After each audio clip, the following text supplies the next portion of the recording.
Bonjour, nous sommes au 39e jour des 100 jours de prière, un programme présenté par la Fédération des Églises Adventistes de la Martinique en partenariat avec l'Institut de la Voix de l'Espérance et Espérance TV. Le thème du jour est la puissance céleste. La puissance céleste. Notre texte de base se trouve dans Psaume, chapitre 20, versets 6 et 7. Psaume, chapitre 20, versets 6 et 7. Je sais déjà que l'Éternel sauve son oint. Il l'exaucera des cieux de sa sainte demeure par le secours puissant de sa droite.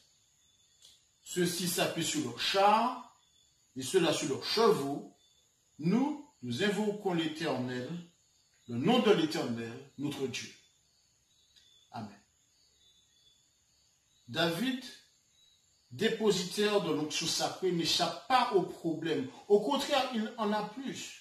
David est un roi qui n'a pas de trône. David est un roi qui n'a pas de royaume. David est un roi qui est pourchassé par un autre roi, son beau-père.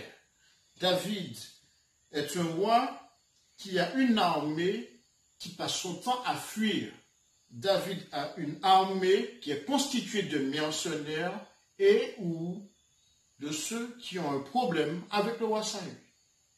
Alors David a fait une prière que nous comprenons tous. Cette prière n'est pas encore exaucée. Remarquez bien, il est écrit « Il l'exaucera des cieux ». David est en train de louer Dieu tandis que la prière n'est pas encore exaucée, premièrement. Deuxièmement, David se confie dans le secours de la droite de l'Éternel. Il ne parle pas de la parole de l'Éternel ou un WhatsApp de l'Éternel ou un texte de l'Éternel. Non, l'Éternel va agir personnellement pour répondre à son enfant.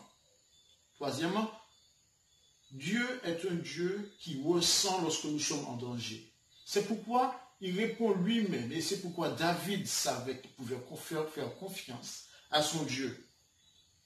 Dieu sait quand il doit intervenir au bon moment et son intervention est toujours parfaite.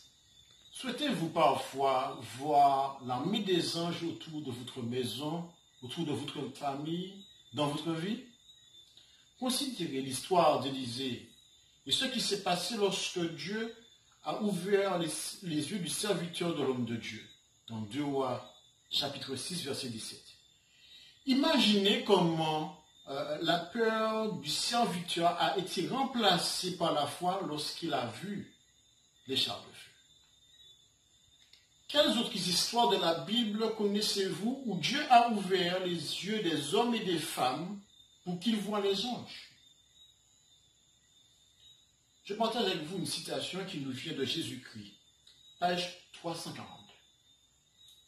S'ils doivent entrer en lutte contre des forces surnaturelles, ils peuvent compter sur des secours surnaturels. L'armée de Dieu renferme toutes les intelligences célestes. Dans ses rangs, il n'y a plus que des anges. Le Saint-Esprit, le représentant du chef de l'armée de l'Éternel, descend pour assumer la direction de la bataille. Nous pouvons avoir beaucoup d'infirmités, de péchés et de fautes graves. Mais la grâce de Dieu est accessible à tous ceux qui la recherchent avec un esprit de contrition.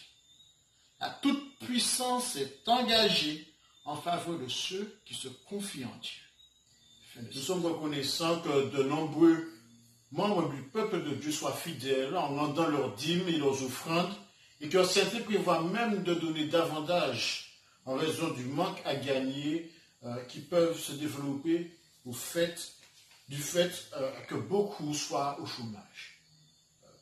Nos requêtes de prière sont les suivantes. Prions pour ceux qui occupent des postes de sécurité comme les policiers, les gendarmes, l'armée et autres. Alors que les troubles civils s'aggravent en raison de la fermeture de certaines régions du monde, prions pour la protection de ces hommes et de ces femmes. Prions pour que les chefs de gouvernement soient unis et travaillent ensemble au lieu de se miner mutuellement pour obtenir des avantages politiques. Prions pour des traitements et des remèdes qui ralentiraient ou qui arrêteraient cette pandémie plus rapidement que prévu et plus rapidement que les experts ne le prédisent. Prions pour l'unité de l'Église locale, pour un réveil spirituel et pour un zèle qui presse les uns et les autres à terminer la mission. Nous recevons de nombreuses demandes du monde entier en ce sens. Pouvons-nous prier? Père éternel, merci pour ta bonté, merci parce que tu nous écoutes. Merci parce que tu traverses le danger avec nous. Aujourd'hui, nous te disons que nous faisons confiance à ton bras droit, à ton armée céleste pour venir nous protéger au milieu de cette crise. Protège tes enfants ici en Martinique, dans la Caraïbe et partout ailleurs.